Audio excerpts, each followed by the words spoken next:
I'm Kelsey with Group 8, and this is our vlog. So our population is children who have experienced school violence, particularly older children.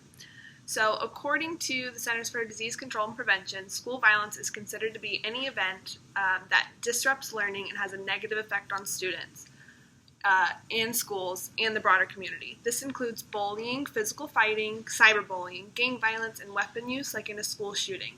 The incident is considered to be school violence if it occurs on school property, on the way to school property, or from school property, at a school-sponsored event, or to and from a school-sponsored event.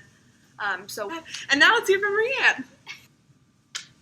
Hi, and I'm Rianne. So unfortunately, according to the 2017 CDC survey, 9% of high school students have been in a fight on their school's campus. 6% have been threatened or injured with a weapon on their campus, and 7% have not gone to school because they felt like they were unsafe at school or on their way to school.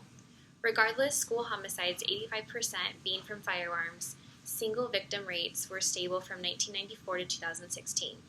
However, multiple school homicides rates have increased from 2009 to 2018.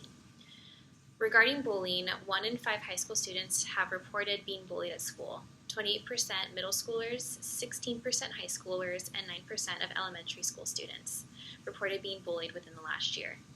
33% of middle schoolers, 30% of high schoolers, and 5% of primary schoolers reported cyberbullying within the last year, unfortunately. And now we have Hannah. Thanks, Rianne. According to a study on school attacks in the U.S., only 34% of school-age attackers ever received a mental health evaluation, and 17% were diagnosed with a mental health disorder. This goes to show just how important mental health service accessibility should be within the school system. Violence is often the result of mental health factors. According to a survey done by the U.S. Department of Education in 2016, 71% of public schools provided diagnostic assessments for mental health disorders to students, and 64% of schools have treatment available. This presents an environmental challenge to school-aged mental health due to lack of resources available that may treat mental illnesses and ultimately prevent violent actions on school campuses and beyond. However, unfortunately, rural areas tend to have a higher risk of school violence, and depending on the family's economic status, this will reflect the area they live in. Thus, lower-income families have limited access to public schools in safer areas. Take it away, Maddie. Thanks, Hannah. The prevalence of violence in schools also depends on socioeconomic class, age, and gender, and also varies across groups and location.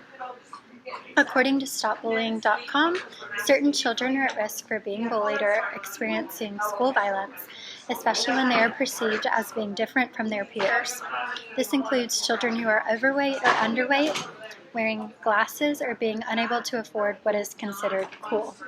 Additionally, children who are depressed, anxious, have low self-esteem, or have few friends are at risk for being bullied. Males and racial minorities also experience greater violence in schools, such as fighting and homicide, than females and non-Hispanic white youth. Females and LGBTQ youth have a higher prevalence of cyberbullying than males and their heterosexual peers.